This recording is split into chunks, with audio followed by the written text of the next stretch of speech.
Okay, so in this video, let us solve the problem of finding GCD of n numbers. So let us store n numbers in an array and find GCD of the array. It's a very simple, straightforward question. I will tell you how to do it. I will use Euclid's algorithm and also the inbuilt function. So let us take a variable n, which will be the number of elements. Let us take a variable a having n elements. Let us now input the n elements.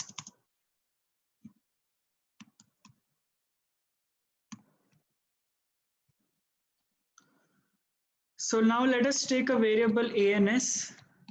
As I had explained in my previous video, let us equate it to 0, sorry, a of 0. Now let us take a variable I equal to 1, I less than n. That means we are now starting the loop from second element of the array to the last element. And I will store my answer ans like this. I will compute GCD of ans and a of I and store it back. And finally, I will print ans. This will be the GCD of n elements. Let us see how. Let us take some examples. For example, 2, 4, 6, 8. 2, 4, 6, 8. Oh, sorry, I have to first input number of elements and then the elements. So GCD of 2, 4, 6, 8 is 8. Let us take one more example.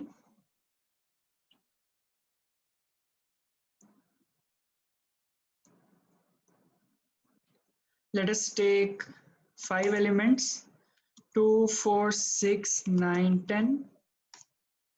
GCD is 1. Now remember, as I told you, when you're traversing the array and you get ans as 1, which means GCD at one point in time becomes 1. That means the entire array GCD is 1. So actually over here you can say if ans equal to 1, break. This will actually help in reducing number of computation, and it will just make your program more efficient. So you can do this. And now if you don't want to use this function, if you want to use an inbuilt function, just write like this. Now let us see.